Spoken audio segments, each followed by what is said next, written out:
Sveiki, sveiki, susijungę į antrą Amžinų klausimų podcastą ir šiandieną labai džiaugiuosi, kad galiu pakalbinti savo taiči mokytoją ir bendražygę ir jų pažįstamą Editą. Ir šiandieną kalbėsimės įvairiomis temomis, ane, Edita? nuo chi energijos iki astrologijos. Nes Edita yra taiči mokytoja, domisi astrologija ir daro astrologinės prognozes. Ir šiaip dvasingas žmogus. Tai gal prisistatyk, Edita, apie ką tu, kuo gyveni ir kas tave domina. Apie ką aš ir kuo gyvenu. Tiesiog gyvenu. Tiesiog gyvenu ir bandau patirti šitą realybę tokią, kokia yra. Bandau ją suprasti, apčiuopti ją iš visų pusių, susidėlioti tiek, kiek galimybės leidžia, bent jau suvokti ją, pažinti ją, kiek išeina. Klausimus kėliau apie ją jau nuo vaikystės, kame čia mes randamės, kas čia ta realybė ir panašiai. Tai kuom aš užsiemu? Šiuo metu motinystės atostogose užsiemu motinystę, bet iš finansų persijungiau, kaip sakant, į taiči instruktorės, tai pagrinde vedu taiči užsiėmimus žmonėm, sveikatinimuose. Ir taip, konsultuoju astrologiškai, konsultuoju galbūt ne tai, kad prognozes sudarinėju, bet padedu žmonėm pažinti patiems save, pažinti savo gimimo horoskopą, suprasti, kokias savybės jie turi atsinešę, į ką jiem labiau orientuoti šitam gyvenime, kad jie jaustųsi laimingesni, kad galėtų labiau save realizuoti, geriau pažinę savo instrumentus, kuriuos jie turi, savo charakterio savybės, kokias turi, tada jie labiau, kai pažįsta labiau save, jie labiau pradeda suprasti ir šalia esančius aplinkinius žmonės, kokie jie yra ir kad jie negali būti kitokie, negu yra ir negali naudotis kažkokiam kitom savybėm, negu tom, kurias jie turi atsinešę. Tai va taip, tokia įdomi mano dabar realybė, mano gyvenimas. Tai va tiek va. Aš čia tokią intrigėlę pasakysiu iš tos horoskopinės pusės, kad tu matei, kad vaikas bus, ne? Iš horoskopai tau rodė, ne? Kažkaip ten tu man tą minėjai. Na taip, dar tuo metu, kai mokiausi, mano astrologijos mokytoja man pasakė, kad būtent tuo metu pas mane turėtų atkeliauti mergaitė. Ir astrologiškai kaip ir galėjo tas aspektas pasireikšti ir kažkur kitur, kažkokiom kitom galbūt veiklom, bet išsipildė būtent taip, kaip ir sakė. Eina savo, ne? Nerealu, tai. Nerealu. Ir netikėtai dar netgi, bet tikėtai kažkaip, jeigu jau... Kaip ir mintyse paruošti buvom, bet nebuvo taip, kad jau tikrai, kaip sakant, supratai. Jo. O klausyk, kada tu susidomėjai tai chi ir kinų medicina ir visais tais tokiais truputėlį, žinai, dvasingesniais dalykais? Kitas įdomiau. Kovų menai mane traukė nuo vaikystės. Tai visada buvo kažkas tokio gilesnio. Kažkaip visada tame įžvelgiau kažką daugiau. Kad tai yra ne tiesiog paprastas judesys ar ten muštynės kažkokios, bet kad tame sėdi kažkas gilesnio. Kažkokie yra pamatai, ant kurių visą tai laikosi, kažkas tokio dvasingesnio tame, kad ne taip, kad veidadaužys tampa padaužyti vieniem kitus, bet kad tai ugdo žmogaus valią, vidinę dvasią, kažkas tokio gilesnio, kad ugdo ryšį su aplinka, tu daraisi toks ir gilesnis, ir jautresnis savo aplinkai. Kažkodėl viduj jaučiau, kad tai turėtų būti taip. Ir galbūt 2008 metais, kai prasidėjo man vis tokios sveikatos galbūt problemos, nerimo sutrikimai kažkokie ar psichosomatinės problemos, tai ieškojau be abejo per gydytojų savo pagalbos, bet kadangi tai medicina į tai neturėjo atsakymų, kas čia yra, kaip čia yra, dėl ko tau taip yra, kokios to priežastys, iš ko tai išplaukė, o bando gydyti tiesiog kažkokiais vaistais, kurie slopina simptomatiką, bet esmės nesprendžia. Kaip tik tuo metu man pasirodė tai čia mokytojas, pamačiau reklamą su juo ir vyrui pasakiau, viskas, einam, jaučiu, kad reikia ten, vat vidus jaučia, kad man to reikia ir nusitempiau aš jį, pabandėm ir likom tame iki šiol. Tai va, likom taip, kad net tapau tai čia instruktorė. Ant tiek giliai, tai traukė, sužavėjo, kad tapo gyvenimo būdu. Čia 15 metų bandžiau suskaičiuoti, ne, kažkur jau, ne, daugiau, gal 16. Nu, panašiai. Eolika. Jau Eolika. Tikrai, tai greit prabėgo. O kas pasikeitė nuo to, vat, kai pradėjai ir vat, kaip dabar, vat, kokia kelionė, kokie realūs pasikeitimai, kad galėtų net išorę matyti, ar pati viduje jautiesi kitaip? Kas kitaip? Keičiasi vidinė būsena. Vidinė būsena, požiūris į viską keičiasi, atsiranda toks tvirtumas, pradedi jausti savo organizmą, savo kūną, daraisi jautresnis viskam, kas vyksta tavyje ir aplink tave, susikoncentruoji labiau, susibalansuoji viduje, galbūt atrandi tą vidinę ašį ir pradedi suprasti, ko realiai tu nori iš gyvenimo.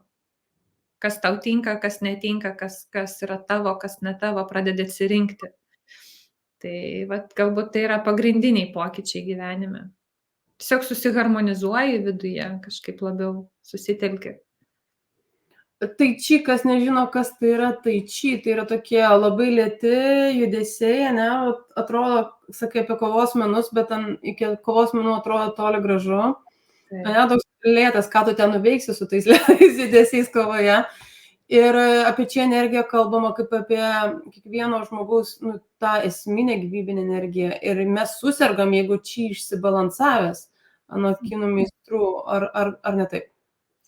Ja, taip, galima sakyti, kad taip. Judesiai yra lėti, kad galėtum susitelkti ir jausti, ką tu darai. Jeigu tu darai greitai, ne visada spėjai sureaguoti ir suprasti, kas vyksta viduje, nesuvaldai vidinio pokyčio. Taip, o lėtas judesys tave koncentruoja. Jeigu sugebėt atlikti lėtą judesį tikslingai, tada bus lengva atlikti ir greitą judesį. Taip, o čia energija turi visi gyvi, negyvi subjektai, mums, kaip sakant, organiniai subjektai, viskas turi čia energiją. Jeigu čia energija nebefunkcionuoja, nebeteka per organizmą, jis tiesiog numiršta, jisai nustoja egzistuoti. Viskas, kas mumise, visos ląstelės, viskas pradeda irti ir nykti. Tai dabar, ką tai priduoda, tai čia padeda tą energiją išlaikyti, išsaugoti jos tėkmę, harmoningą tėkmę, nes kai žmonės būna įsitempę, pavargę, išsibalansavę, susikuria labai daug įtampų, kurios užspaudžia energetinius kanalus ir trukdo tą energiją įtekėti laisvai ir sklandžiai. Tiesiog negali energoinformacija laisvai cirkuliuoti organizme ir tada kenčia pats žmogus. Tai va šitie judesiai padeda tą energiją įtekėti. Ir kartais klaidingai įsivaizduoja žmonės, kad jeigu mes darom tai čia mes pasikraunam didesnį kiekį, didesnį tūrį tos čia energijos. Galbūt tai būtų klaidinga, nes ne tiek, kad mes čia kažko labai daug prikaupiam, bet ta energija pradeda tiesiog laisviau tekėti, atsipalaiduoja mūsų energetiniai kanalai ir leidžia lengviau funkcionuoti. Ko mes prikaupiam daugiau, kas pastiprėja, tai pastiprėja mūsų elektromagnetinis laukas. Nes būtent tas lėtas judesys atliekamas su pasipriešinimu, ne taip, kad tuščiai, o su pasipriešinimu, sukuria tarsi tokią kaip trintį į Žemės elektromagnetinį lauką ir mūsų laukai besitrindami sukuria tą stipresnį elektromagnetinį lauką, tai tą energiją vadinam. Ir žmonės pradeda tos dalykus jausti kaip magnetizmą kokį. Ir su juo dirbti saveikat, be galo malonus jausmas tą daryti. Ir sveikas, labai labai sveikas, sveikatai naudinga.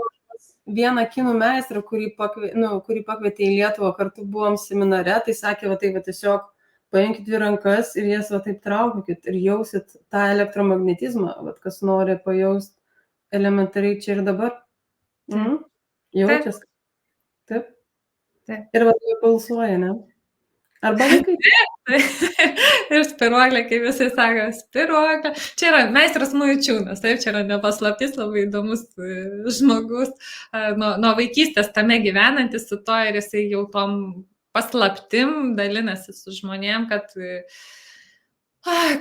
tai čia netaptų vien tik sportu, nes dabar jisai tampa, kaip sakoma, sportas, o ne tradicija, nes nesveikatinimasis. Tai vat, stengiasi užpildyti žmonėm tą magnetizmo jausmą, kad tai galėtų suteikti žmonėm daugiau sveikatos, daugiau naudos, kad jie galėtų save harmonizuoti, gydyti patys. Ne, kažkur kitur ieškoti pagalbos. Tai realiai, tai čia, kodėl verta eiliniam žmogui susidomėti, arba apskritai čigūnas, ne, cigūnas, ar kaip vadinamas, dėl sveikatos. Taip, paprastai dėl geros savijautos, taip. Tikrai taip. Ir netinka senesniems žmonėms, nes tai yra paprastai. Bet kokio amžiaus žmonėms tinka. Bet kokio amžiaus. Vaikams gal. Pas mane būna klientų nuo, neskaitau savo 8-mečio sūnaus, kurį ten ruošiam čempionatam, bet buvo nuo 16 iki 92, jei nesumeluosiu. O toks didelis amžiaus tarpsnis ir visiems tai yra naudinga, visiems. Nėra taip, kad kažkam ten po to sunkiau atlikti, ar ne. Kiekvienas gali prisitaikyti pagal save, pagal savo pajėgumą, nes tai yra darbas su pačiu savim, su tuo, kiek jis pats pajėgia tą daryti. Ir pradėjom kalbėti apie tos elektromagnetinius laukus, kad kiekvienas žmogus juos turi, Žemė turi ir visata turi tam tikrą prasme. Kažkaip toks, kaip ten su ta astrologija. Aš turiu hipotezę, kaip jinai veikia. Ir gal tu paaiškinsi tiksliau. Tai vienintelis... Tavo hipotezė. Vienintelis paaiškinimas, kiek man protas išneša logiškai ir moksliškai paaiškinti, kad Žemė sukasi, viskas, kas sukasi, turi vibraciją. Kažkokią vienokią dažnį. Ir Saulė sukasi, ir Mėnulis sukasi, ir žvaigždės sukasi, ir planetos sukasi, ir visi turi tam tikrą dažnį ir vibraciją. Kadangi kūnai tokie dideli, mums atrodo, kad jie ten toli, ne? Bet kadangi jie tokie dideli, o mes tokie maži, tai ką jie suka, tą dažnį mes vis tiek jaučiam. Ir jisai pastovus, tai todėl jisai pastovi ir jaučiasi. Nebent vieną kitą kažkas užstojo, pavyzdžiui, Mėnulis kažką užstojo mums ir... Įkiša savo trigrašį. Mažiau gal jaučiasi per Saulės užtemimas, nežinau. Bet, kažkas pasikeičia. Kiek mano smegenys išneša, gal tu paaiškinsi tiksliau, kaip iš tikrųjų ta veikia astrologija, nežinau. Taip, astronomiškai mes suprantam, kad mes randame Saulės sistemoje, taip, kad yra didesni dangaus kūnai, kurių sistemoje mes gyvenam. Taip, tai mes gyvenam jų viduje, ne, jų sukurtoj sistemai. Tai yra labai panašiai, kaip kažkokios ląstelės gyvena mūsų organizme. Taip, jos gyvos, jos gyvena, jos maitinasi, dauginasi, miršta, ne, ir taip ir mes, kaip gyvi organizmai, esam kažkokioj didesniai sistemai. Ir jeigu mes savo kažką darom blogai, kenčia mūsų ląstelės. Taip? Tai lygiai taip pat, jeigu ten planetom kažkas susidėlioja, ten jos tarpusavį įsitempia tie jų laukai, tada mes jaučiam, kad mums yra nepatogu, nekomfortiška, kažkokia įtampa, kažkoks nerimas, ne? Kažkas netaip dėliojasi. Jeigu jos sustoja pakankamai palankiai viena kitai, ten į kokius trynus, ten kaip trikampi 120 laipsnių viena prieš kitą padaro, mums yra geras jausmas. Jeigu kažkokios planetos, ten tarkim viena didelė planeta priešais mus atsistoja, koks nors Saturnas vienoj pusėje, koks nors Plutonas, Uranas kitoj pusėje, jos tarpusavį sąveikauja, tempia viena kitą, ne, gravitaciniai laukai, elektromagnetiniai laukai, jie viskas veikia, sąveikauja, mes atsiduriam per vidurį. Mus irgi pradeda jų energijos tampyti. Taip? O jeigu dar mūsų astrologiniam horoskope, kai mes gimėm ir buvo tam tikras planetų išsidėstymas tame laike, mes su ta informacija tebevaikštom. Ir jeigu ten kažkur ant to atsistoja, paliečia tą tašką, kaip mokslininkai dar vadina space memory arba space time, erdvėlaikyje, ne, tam atsistoja ir mus veikia, mes tą informaciją nešam, ta informacija mumise, jinai kažkokiu būdu rezonuoja, ne, suveikia. Ir gaunasi tokie dalykai, kad mes pakliūnam arba į tam tikras situacijas, kurios priverčia mus kažkaip pasijausti arba palankiai, arba nepalankiai, arba patogiai, arba nepatogiai. Tai veikia, iš tikrųjų labai veikia. Ir kiekviena planeta, jinai turi savo informaciją, savo dažnius ir mum tie dažniai būna arba malonus, arba nemalonus. Ne, Venera, jinai dažniausiai veikia mus harmoningai, palankiai, maloniai. Jeigu jinai ten kažkur atsistoja į gerus aspektus, mums būna gera, ne? Mes jaučiam grožį, palaimą, malonumą kažkokį. Ne? Jeigu jinai, tarkim, priekį Venera, gale Saturnas, tai jau tada Saturnas pradeda riboti mums tos malonumus, ne? Jau opozicija įvyksta ir jau tos energijos tamposi ir mums tada jau arba kažko trūksta, arba neleidžia mums emocijom laisvai reikštis, ten, mylėti laisvai ten, ar kažką panašaus. Tai va, tokiu būdu jos mus kaip ir veikia, sąveikauja. Aš irgi anksčiau labai skeptiškai žiūrėjau į astrologiją, nes domėjausi astronomiją paauglystėje labai stipriai ir į tos čempionatus važinėdavau jaunų mokslininkų. Kosmosas visada mane žavėjo ir domėjo. Ir kai pradėjau domėtis tą vieningą visatos struktūrą, kad čia viskas tarpusavy susiję ir kaip visa tai susiję, tada pradėjau kelti klausimą. Jeigu skleidžia atitinkamus dažnius, atitinkamą informaciją planetos, kaip dangaus kūnai, kaip objektai, tai reiškia, jie turi mus kažkaip ir veikti. Ir tada taip, o astrologija tai gerokai senesnis mokslas negu astronomija. Ir tada pradėjau po truputėlį į tai įsitraukti, radau mokytojus ir tobulinausi šitame. Ir kuo daugiau tobulinausi, tuo labiau ta informacija viena kitą papildė. Tikrai neprieštaravo viena kitai, o užpildė viena kitą. O kaip yra tada, gimė tavo dukra ir tu stebėjai tą horoskopą, ne? Kas minutę ar dieną, kad žinau tą. Kad tik palankus būtų horoskopas, meldėjai senai. Ir tas, gimimo metu labai svarbu, kada gimėjai, kurią valandą, kurią minutę. Kas yra tuo gimimo metu, kodėl taip svarbu ten gimti vienu metu ir ten net savybės duoda mums? Taip, nes tuo metu esančios planetos, jų padėtis, tą informaciją, į ateinantį žmogų įsispaudžia kaip nuotrauka.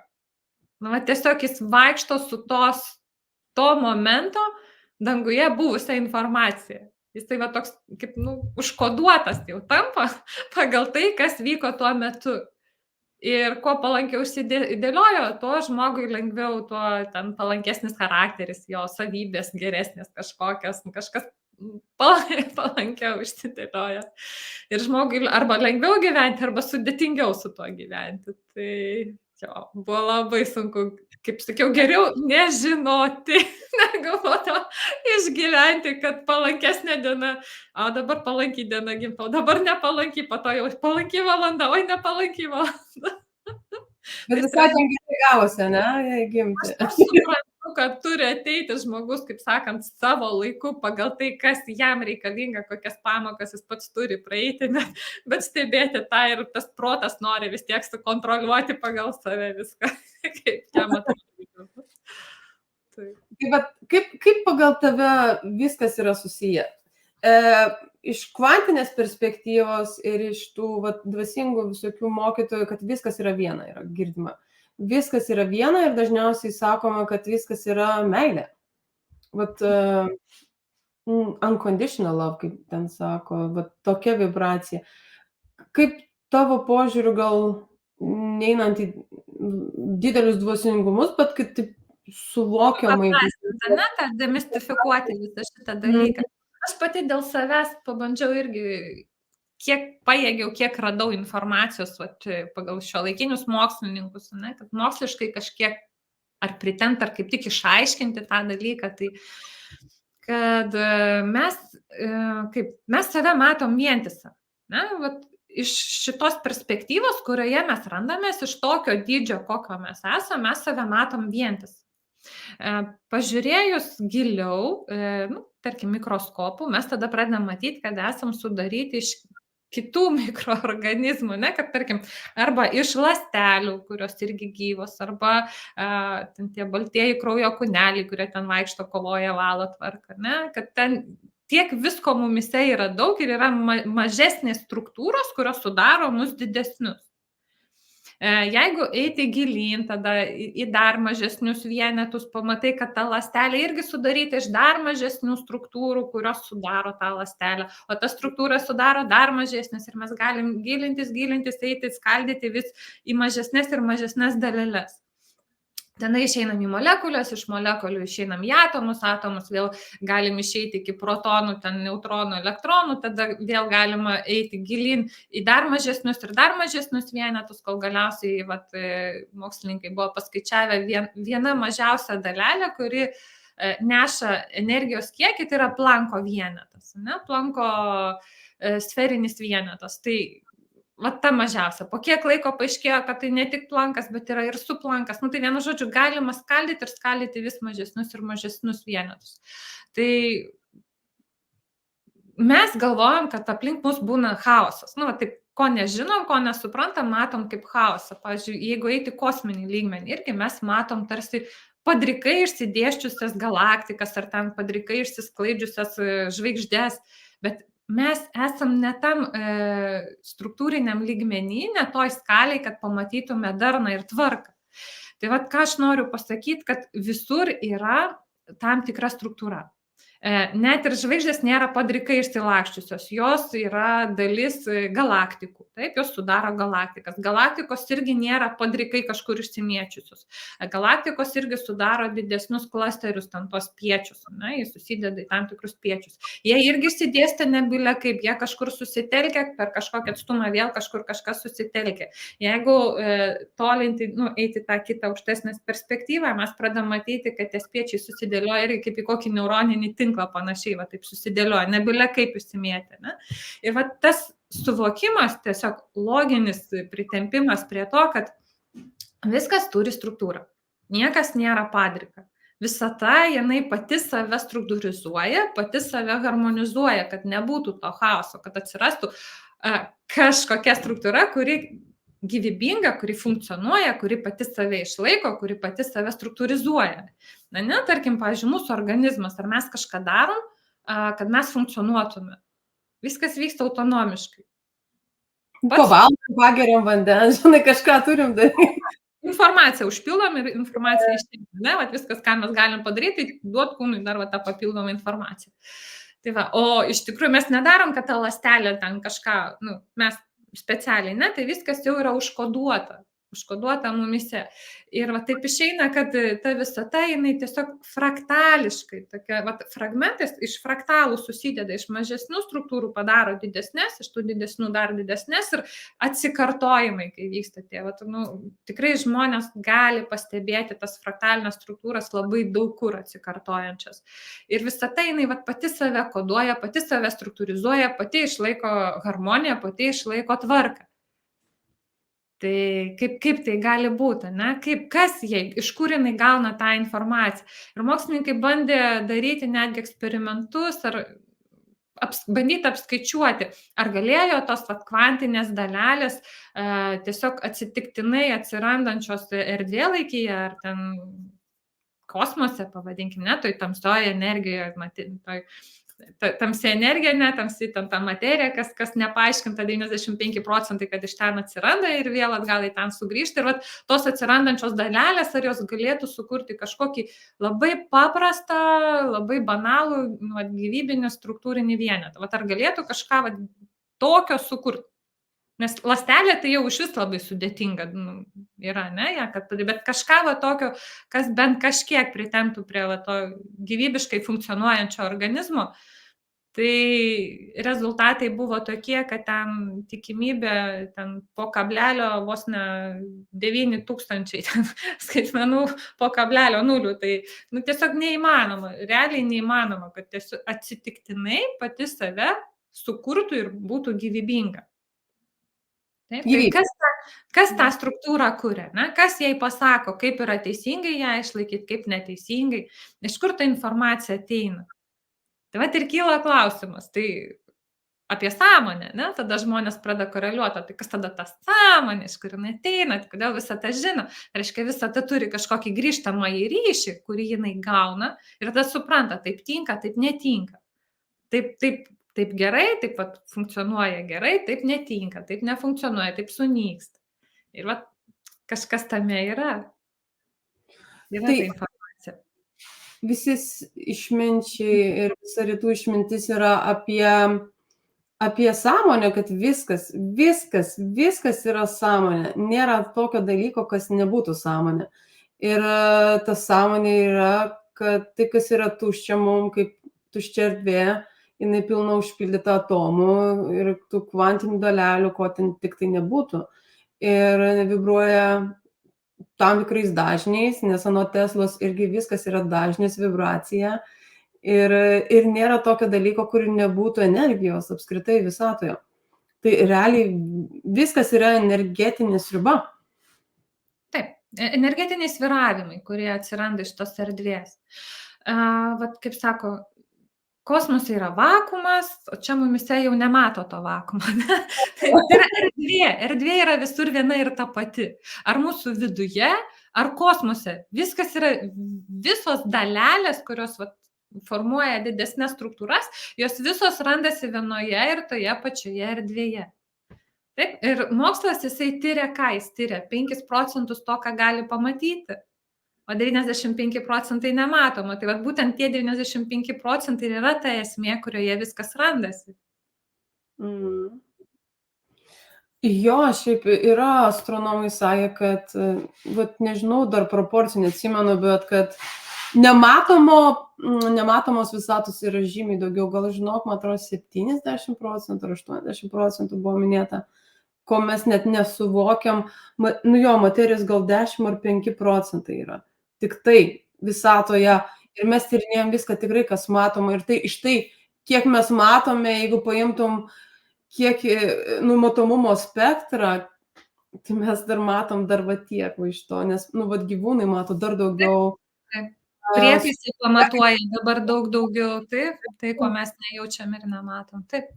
Ir kad kiek mūsų prietaisai patobulėja, tiek labiau ir prasiplečia mūsų tarsi matymo laukas. Ne? Bet kame dar yra bėda, kad mes susitelkę į tą, kas jau išlindę iš tos erdvės ir mum apčiuopiama ir, tarkim, pamatuojama ir matom. Bet, kaip kava puodelė, tamsti juoda kava puodelė, ir pamaišom, susidaro sūkurys, ir mes užpilam grietinėlės. Ir tada tą sūkurį matom. Tai va ta grietinėlė gali būti tos materijos atspindys, kurį mes matom. Bet pati esmė yra ta juoda kava, kurios nematom ir į kurią netkreipiam dėmesį. Tai yra ta erdvė, kurioje viskas randasi. Vat jinai yra esmė, jinai yra pamatas. Jinai suteikia tą struktūrą, jinai struktūrizuoja. Kaip sako, visur dalyvauja ta mechanika kaip skysčių dinamika, bet visur veikia kaip skysčių dinamika. Galaktikos sukasi irgi taip pat tokiu pat principu ir ta pati, tie patys atomai irgi tuo pačiu principu, kaip ten tą double slitą, kai bandė daryti irgi eksperimentą, tai pagaliau suvokė, kad tai yra banga nešanti dalelė, taip, kad tai yra ar dalelė, ar banga, ne, tai irgi veikia skysčių dinamika, kai ją pritaikė, viskas paaiškėjo ir išsisprendė visas misticizmas. Žinau, galbūt neaišku, ką tu pasakėjai, nes kas neįsigilinę, tai tiesiog gal išmesiu į nuorodą pačioje, kad galima būtų pasidomėti, kas tas double slit experiment. Ten apie tai, kad tai rodo, kad gali būti dalelė ir šviesa, ir dalelė vienu metu, priklauso, ar tu ją stebi. Labai daug manipulacijų su tuo buvo tuo metu, dėl, kad stebėtas, jeigu stebi, tai elgesi vienaip, jeigu nestebi kitaip, bet realiai suvokia galiausiai, kad vis dėlto tai yra banga, kuri neša tą dalelę. Ir jeigu ta banga judinama, jeigu ta erdvė jinai veikiama, tai jinai ir veikia ir neša tą dalelę. Tai va taip pat neša mūsų struktūrą. O koks pat klausimas iš astrofizikos, kurį norėtum labai sužinoti atsakymą, jeigu galėtum, kuris yra nepažinus? Koks tau ten kirba galvoje? Iš astrofizikos? Pavyzdžiui, iš astrofizikos.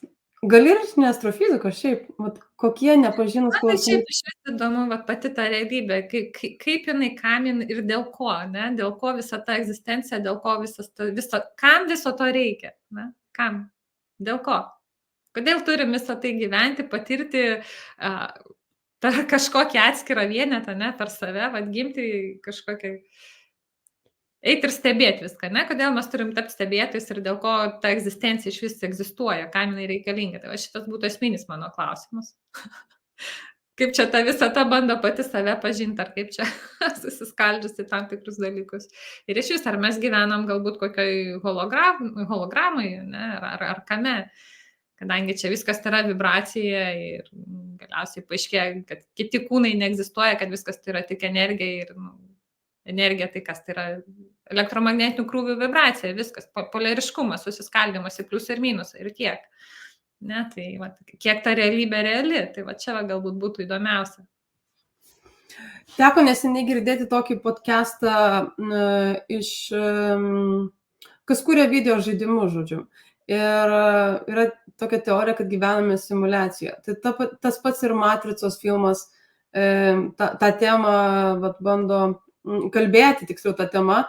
Ir gal mes čia tik avatarai įsikūnija ir kažkas viršų tenai turi PlayStation joystick arba mes tenai sėdėm kitą savo versiją ir sakom, nu dabar eik tenai, patirk tą. Ir vat yra lygiai, kuriuos... Ir bandom suprasti, kaip čia užprogramuotas šitas žaidimas, šitą žaidimo erdvė, ne? Bandom ištirti šitą visatą žaidimų lauką. No. Randamės. Kas ten žino, žinai, čia galim pamastyti apie tokius dalykus irgi. Kas dar vat iš tų nepažinių klausimų kankina tave naktim, jeigu kankina?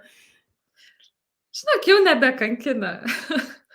Susitaikiau su stebėtojo funkcija. Anksčiau vaikystėje galbūt labiau kankino, kai buvo daug tų klausimų.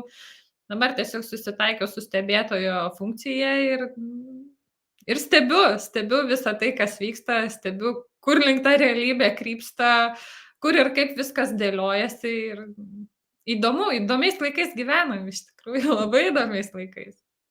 Galbūt net pasisekė, kad mes tokiais, kai turim tokias ryšio priemonės ir galim tiek daug informacijos atrasti, disponuoti, suprasti, dalintis.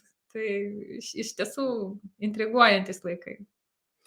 Laikai tokie, kad žmonės sąmoningėja ir kažkada per tai čia atsimenu, sakei, anksčiau tokia pozicija, kur stovi medyje, rankas priešais laikai, tai būdavo slaptos žinios, tik tai tarp meistrų ir dalindavosi tik tie, kas galėdavo būti šventinami į tą mokymą, o dabar prieinama visiems, visos ezoterinės žinios prieinamos visiems, gali atrasti nuo A iki Z, visi tie slapti mokymai dabar išeina į paviršių ir mes turim prieigą, visi pradėjo net atvirai kalbėti ir garsiai kalbėti ir daug žmonių dabar yra pabudimo stadija iš to miego į sąmoningumą ir pradeda klausinėti klausimų ir būna tokie, kai mes atsibundam po miego, tokie kažkokie išsinešę, nežino nuo ko čia pradėti, kur čia griebtis, keičiasi realybė ir ką daryti tokiam žmonėm.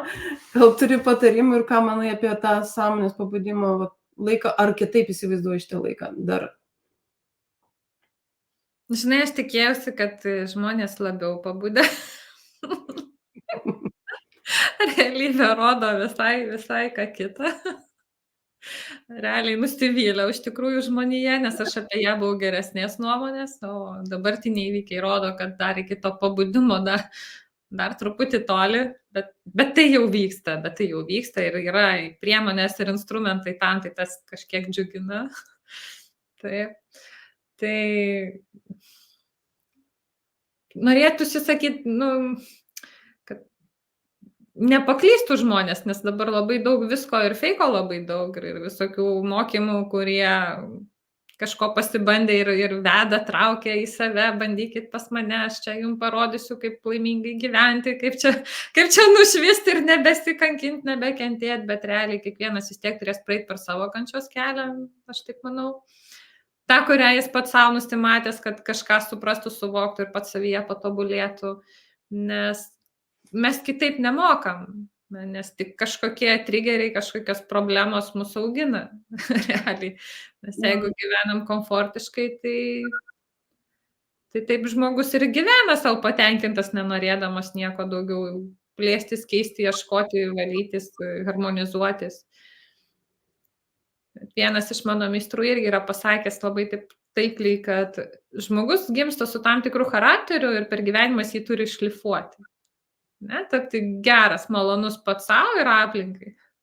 Tai manau, kad jis labai taiklus tame, kad iš tikrųjų taip yra, nes kokie mes buvom jaunystėje, paauglystėje ir kokiais tampam su laiku, ne, kai pereinam per tam tikras situacijas, kurios mus augina, ne, nes mes labai nenorim aukti, labai nenorim prisimti atsakomybę už savo veiksmus, už savo mintis, ne, už poelgius.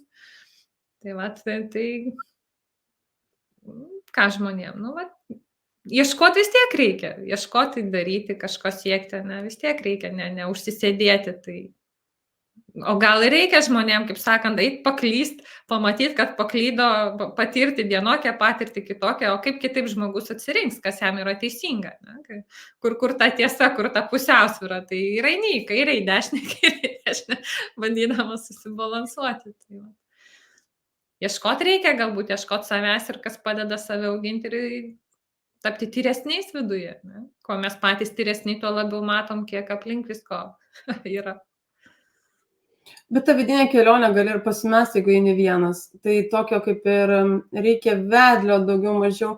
Vat kaip tu atsirenki mokytojus? Vat tuos, kuriais gali patikėti. Arba tie, kuriuos tu vadinai, va kelis mokytojus, savo astrologijos mokytoją. Ir Mučiūnas, tas kinietis, dėdukas, kaip vadinam, 80 kažkelių metų. Dar nėra 80, 76 jau toj bus. Tai va. Bet ja. Man su mokytojais tikrai pasisekė gyvenimas, jis pats man juos vedė.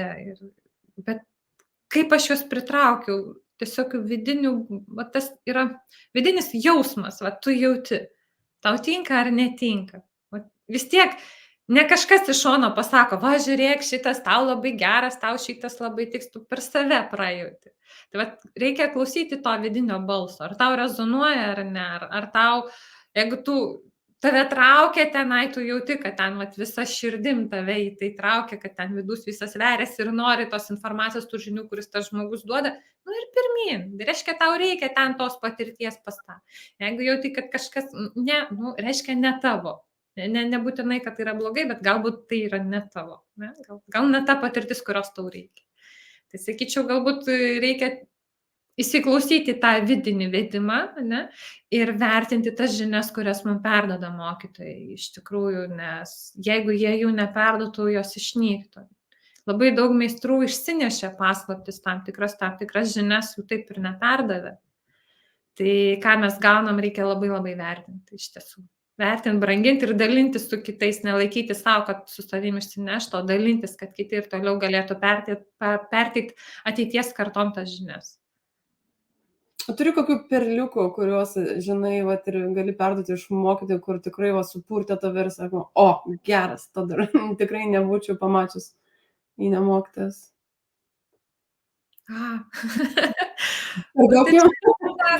Visą tai, ką ir darau, kaip sakant, nes magnetizmo atradimas man buvo tikrai didelis wow.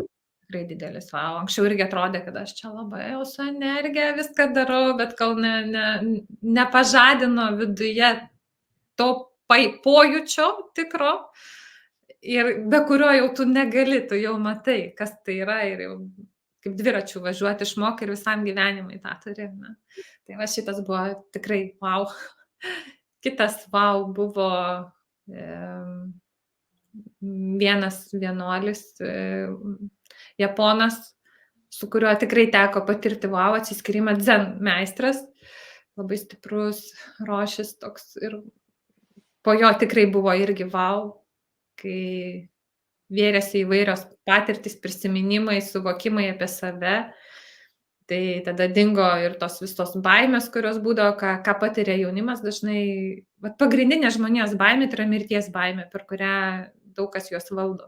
Bet šitos baimės žmonijai reikia atsikratyti. Tai nereiškia, kad tai yra, kaip sakyti, kad čia jau stačia galva gali pulti į visokius dalykus ir savęs nesaugot, ne, ten šokinėti ten nuo kalnų, per didelius aukščius ar kažką ten adrenalino gaudyti ir taip toliau. Čia ne apie tai eina kalba, ne apie tokią mirties baimę, bet apie tą, kad kai žmonės bijo net gyventi, ne?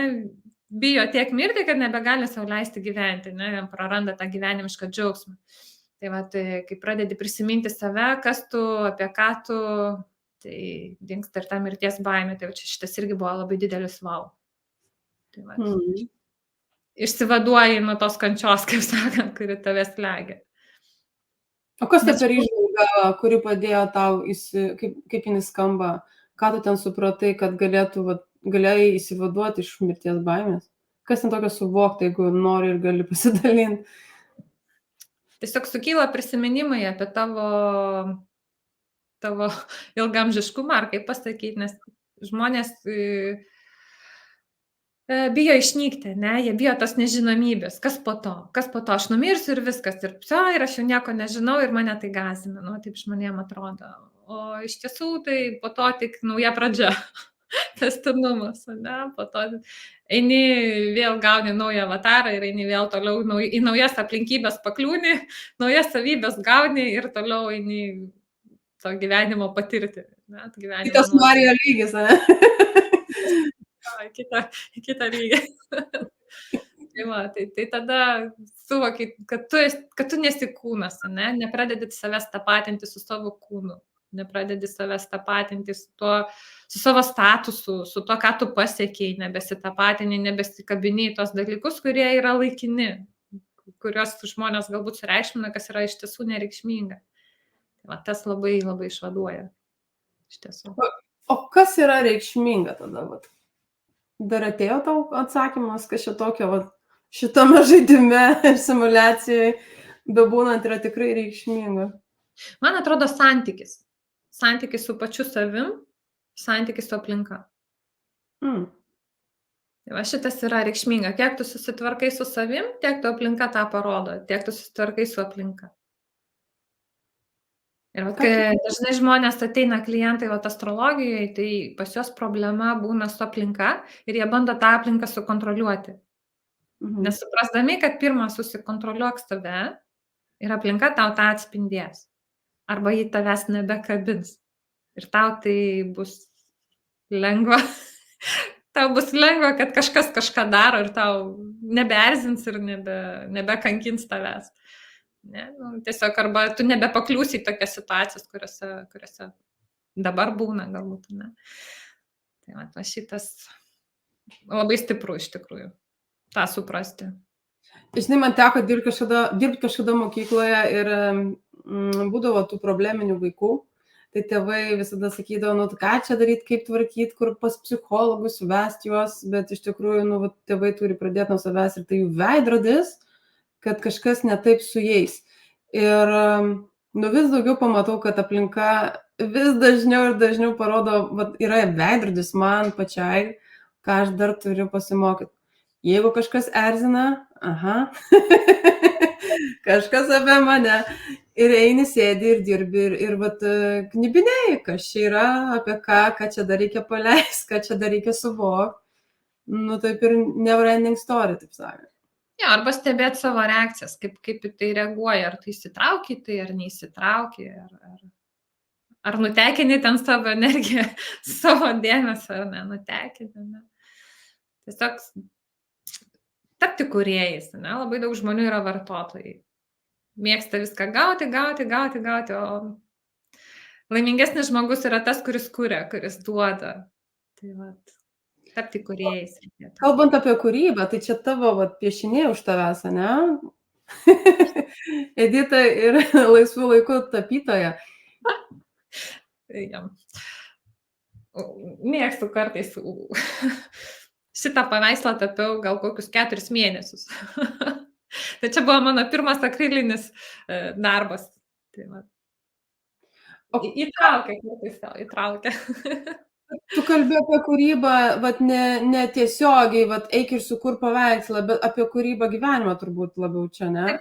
Taip. Apie santykio kūrybą, apie tai, ką tu gali duoti, apie tai, ko tu gali dalintis, ne? apie tai, koks tu pats esi ir kokia tavyje energija, ar tu esi tas, kuris nori viską tik iš kitų gaut dėmesį, gaut ten gailestį, gauti ten pagirimą, gauti daiktą kažkokią, ne, pripažinimą, dar kažką gaut. Tai vat, ant kiek tu pats savyje save pripažįsti, ant kiek tu save priimi, ant kiek savęs neapgausi, ne? Jeigu tu nieko nedarai, tu vis tiek būsi savim nepatenkintas. Jeigu tu kažką dėl savęs darai, tu savim ir džiaugiesi, ne? Ir to daliniesi su kitais ir kitiem taip irgi naudingu. Va taip pat kažkaip taip viskas čia ir funkcionuoja, man taip bent atrodo iš mano požiūrio taško. Nes mes visi visatą matom iš skirtingų taškų, ne? Visi gimėm skirtingose vietose, skirtingų laikų, skirtingam koordinačių taške, ne? Tai ir esam skirtingi ir tą visatą mes visi tyrinėjom iš savo perspektyvos, iš skirtingo taško, ne? Visi matom ją kitokią ir ne kiekvienas, bet dauguma bando pritempti, va mano tiesa tiesesnė, aš va taip matau ir čia va taip viskas yra, taip yra iš tavo taško, bet ne iš kito žmogaus taško, kitas kitose aplinkybėse gimė, kitaip viską mato ir tai nebūtinai yra klaidinga, ne? Tai jo erdvėje, jo taške tai yra teisinga. Ir mums reikia išmokti dalintis tuo, ką mes turim suvokti, įsiklausyti, girdėti, kad pagaliau nusipaišytume tą vieningą modelį aplink save. Su tavim net programa sutinka laikus mėtydama virtualiai, jeigu jums nematai. Taip, mes turime kūrėjo statusą, taip sakant, šioje visatoje, ne tik, kad ateinam ir gyvenimas mums nutinka. Ir tas sako labai daug įvairių mokytojų, taip sakant, tų mokytojų, kurie jau truputį daugiau supranta nei tu ir aš turbūt, ne, apie realybę, kaip tai atrodo. Taip. Nušvitusių gal mokytų, apie tuos kalbam. Ar teko tau sutik nušvitusi kokį mokytoją? Ar žmogų? Jie, aišku, nesiskelbė, tu niekada nežinai.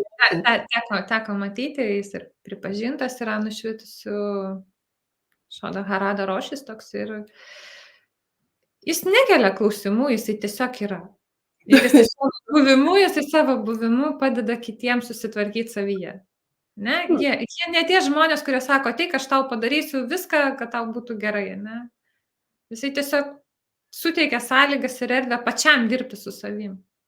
Ir visi mūsų klausimai, kuriuos mes keliam, kaip jūs sakote, yra proto triukšmas. Bet proto triukšmą reikia nuraminti ir įsiklausyti viską, kas vyksta ir tada ateis atsakymai. Tai va kartais mums reikia nutilt, ramiai pabūt ir gauti išgirsti tos atsakymus. Taip, kaip ir vienas mokslininkas, irgi fizikas, Nasimas Rameinas, kaip yra sakęs, ne, visą tai jinai stengiasi su tavim komunikuoti, stengiasi ateiti, duoti tau atsakymus, ne, tik tu išmok girdėti, išmok priimti, nestatyk sienų kažkokių, ne, to neegzistuoja, ne, taip nėra, taip negali būti ir mes patys prisidedam tų sienų ir nebeklausom nei savo vidinio balso, o tas mūsų vidinis balsas galbūt ir yra ta pati visata, kuri su savim bendrauja, ne, pati save bando pažinti, savo padėti. Yra toks konceptas kaip aukštesnysis aš, mes esame tik dalis kažkokios didesnės sąmonės, ir ta didžioji dalis mus veda ir mums pataria, mus gaidina, ką daryti, kaip daryti, tai jos negirdim. Tai tik tai, kaip maža paukštė mes esame čia ir didesnė sąmonė yra čionai. Ir jinai daugiau mato ir nėra prote. Na tai va, jeigu bandytume paprastai moksliškai, kas tas didesnis, kas jis yra, tai yra tas laukas, kuriame mes egzistuojam, ne? Laukas, iš kurio viskas ir ateina, visa informacija ir kyla.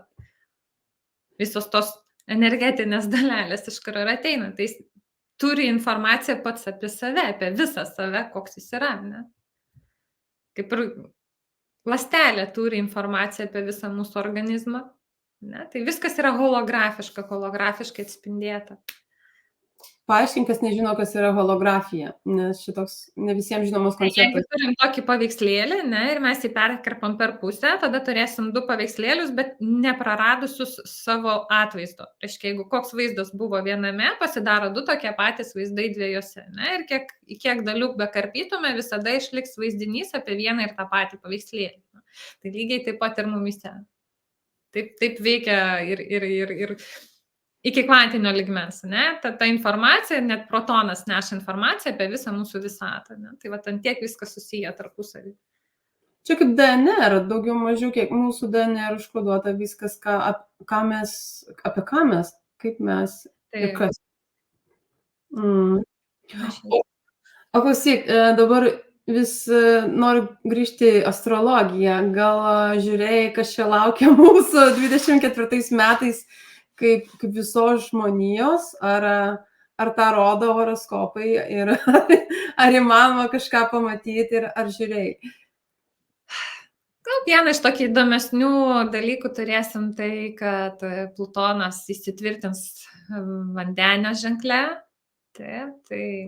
Ką tai bereiškia? Laukia, visi sako Vandenio era ir panašiai, tai era, tai ne apie Plutono perėjimą turėtų būti, nes Plutonas Vandenė išbus tik 20 metų, ne, tai dabar jis neišžengs, išlips ir po to jau su visam, kai lips šiais metais, šių metų gale, tai 20 metų turėsim kažką susijusio su Vandenio stichija, tai yra naujos technologijos, komunikacija, atradimai, nepriklausomybių visokie siekimai, kiekvienas norės įrodyti savo individualumą, kuom jis išsiskiria ir panašiai. Bet tai ir draugystės metas irgi labai geras laikas kurti, ieškoti bendraminčio, ne, užsimti kažkokiais bendrais projektais, bendrom veiklom.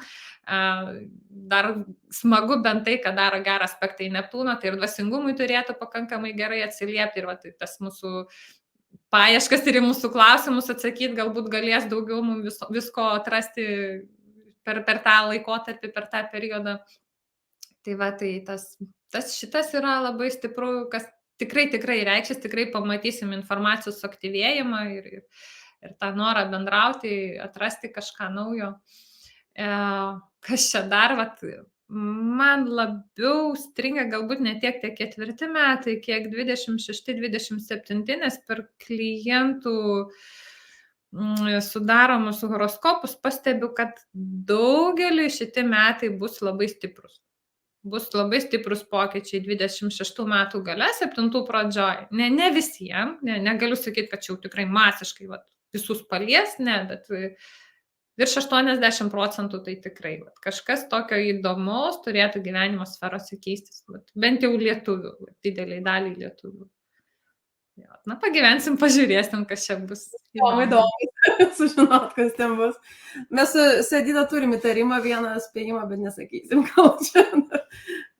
Dar neaišku. Bet kažkas globaliai turbūt, ne? Nes visata mėgsta mus labai nustebinti, ne? Mes niekada negalim pasakyti, kas tiksliai, kaip tiksliai, kad būtent eisi, pargriūsi, sulaužysi koją, ne? Galim matyti ten, tarkim, traumos tikimybę, bet kokiu būdu jinai pasireikš, sunku pasakyti, ne? Nes visata jinai labai išradinga. Tai ir čia mes matom, kad tas Plutonas labai stipriai suveiks ir ar kitiem arba Uranas kažkur atsistoja labai įdomiai tuo metu. Toks jausmas, kai mes esam kaip didelė bendruomenė ir visus veikia, ne? Kaip ir šeimos horoskopą, kai tikrini, tai tu matai, jeigu tėčiui kažkas nusimato, tai atsispindi ir mamos horoskopė, vaiko horoskopė, tarsi per visus šeimos narius jau numatyti tam tikri įvykiai, kad jie kažkokie tikrai bus ir visus paveiks kažkaip vienaip ar kitaip. Ne? Tai ir čia matosi tokia lietuvių bendruomeniai, kažkas tikrai nusimato, kokiu būdu, kaip tai pasireikš, kiekvienam bus matyti. Tikrai pagyvensim, pamatysim. O ką daryti, pavyzdžiui, jeigu užfiksuota pas mus horoskopė, sakykime, mūsų kažkokie įvykiai, ar galime jų išvengti, kažkaip sąmoningai darant tuos veiksmus, ar šis tai yra neišvengiama ir yra dalykai, kurių neišvengsim ir yra dalykai, kurių išvengsim. Kaip ten yra su determinizmu? Tai tam tikri įvykiai numatyti, jeigu tau numatyta kažkiek subręsti, ne, tapti, tarkim, savarankiškesniu, tai kažkokie įvykiai, kažkokios situacijos vis tiek dėliosis. Tik yra skirtumas tarp to, kiek lengviau ir kiek sunkiau žmogus tai išgyvena. Tai žmonės, kurie gilinasi į save, į savo prigimtį, į savo psichologiją, į savo reakcijas, jie tos įvykius išgyvena žymiai lengviau, žymiai paprasčiau ir tai jiem tampa ne nuosprendžiu, o kažkokiam naujom galimybėm. Jie jomis tarsi pasinaudoja arba iš kažko išsivaduoti, arba sukurti kažką naujo. O žmonės, kurie linkę pasiduoti, vaidinti aukos vaidmenį galbūt, ne, aš čia silpnas, aš čia negaliu, čia su manim nieks nesiskaito, aš čia toks vargšelis, tai tokie dažniausiai nukenčia stipriau. Jiem tada ir per sveikatą atsiliepia, ar dar kažkas, ar per nuostolius kokius, tai va, jie išgyvena sudėtingiau. Tai aš sakyčiau, tam tikri įvykiai kaip ir būna numatyti, bet ką su jais mes darysim, galbūt palikta mums laisvė rinktis. Supratau, tai reikia sąmoningėti ir gilintis į save. Realiai čia yra kelias, ne?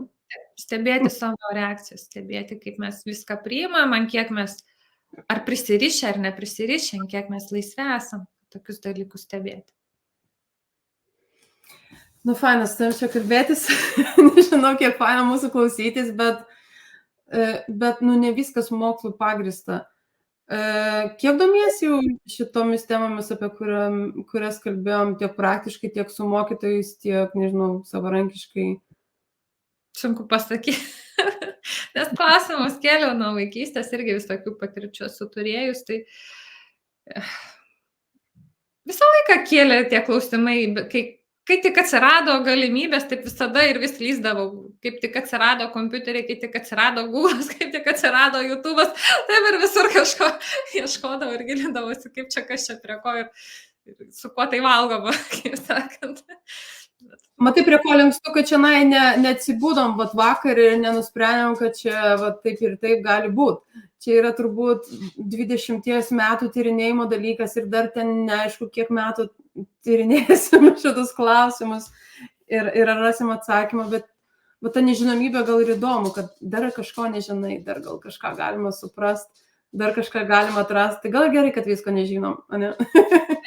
Ir įdomumas, nes, kaip sako, apie ateitį, nori sužinoti ateitį, jeigu, o kam ją žinoti, ne, nu kam? Jeigu tu sužinai savo ateitį, tai jau kaip gyvenimas, kaip ir nugyventas, ne? Tikrai, Tai aš manau, kad dėl to mes ateities ir neduota matyti, arba patys savo jos nerodom, nes, jeigu mes ją žinotume, tai tada pasirinkimai nulemti, viskas nulemta, koks įdomumas, ne, tai kam gyventi tada, jeigu jau viskas žinoma. Jeigu vėl iš naujo eiti per tą patį, neįdomu, ne? Tai vis tiek norėsim keisti kažką tada. Tai aš manau, kad taip ir gyvenam, norėdami kažką pakeisti galbūt. Ir čia ir koreliuojam per tas realybės, kas ten žino. Kad jau susitikom, tai matyt kažką vieną kitą mokom, ne? Manau, taip. Ką galėtum palinkėti visiems? Yra kažkoks tai palinkėjimas, įkvėpimas, kas tave įkvėpia, nežinau, bendrąja prasme. Palinkėti. Pajausti tą gyvybingumą norėtųsi palinkėti. Kad žmonės pagaliau stabteltų ir pajaustų, ant kiek viskas gyva, ant kiek yra gera būti toje egzistencijoje. Aišku, kai tau viskas gera, ne, kai susikuri harmoningą aplinką. Bet jeigu mes akcentuojam tai, kas mums malonu, kas gera, tai kaip ir to ir daugėja, nesąmonė to ir pritraukia. Tai ir koncentruotis ir pastebėti, kiek įmanoma daugiau tų gerų akimirkų, malonių akimirkų, stabtelėti, neskubėti, nes per skubėjimą labai daug streso atsiranda. Ne? Tai stabtelėti, pasidžiaugti tuo, kas yra aplinkui, pajausti savo paties gyvybingumą, pajausti tą gyvybę, kurį jis supa, nes visa tai yra vientisas gyvas organizmas. Ne? Ir visi tas su mumis bendrauja, mes esam jos viduje. Bet ir pajausti tą, ant kiek jinai, kokie mes, kas mes, ne, ir ant kiek čia viskas faina. O žiūrėk, gal kažkam surezonavo pamatyti vis tiek tą kažkokią truputį, nežinau, ne ateitį ar sužinoti kažką apie save iš horoskopo perspektyvos, pavyzdžiui, kur tave rasti, per ką? Galima per Facebooką paprasčiausiai. ten galbūt lengviausia mane surasti, Edita Simanavičienė suvesti ir tikrai atpažins mane dėl mano tai čia įrašų. Taip, kad galės kreiptis, jeigu norės, tai tikrai priimsim, padarysim. Dukra ką tik gimusi, tai dar į tai čia negrįši mokymą dar kurį laiką, ne? Planuoju nuo rudens, bet planai, jie lieka planais, o kai ateis laikas, pamatysim. Tai va. Nu super, Edita, labai labai tau ačiū už tokį man įdomų pokalbį, nors mes ten kalbėjome, žinai, ir bendraujam keletą metų, vis tiek įdomu su tavim kalbėtis. Tai tikiuosi ir visiems, kas žiūrėjo ir klausė, buvo įdomu. Tai ačiū tau labai. Tai ačiū tau, ačiū visiems, kurie buvo kartu, kurie eina tuo keliu kartu, kurie irgi bando save suprasti, kaip čia viskas veikia. Va. Smagu, sėkmės visiems. Tai atsisveikinam tada, ne? Šiandieną jau viskas. Laimingai. Ačiū ir iki, ate.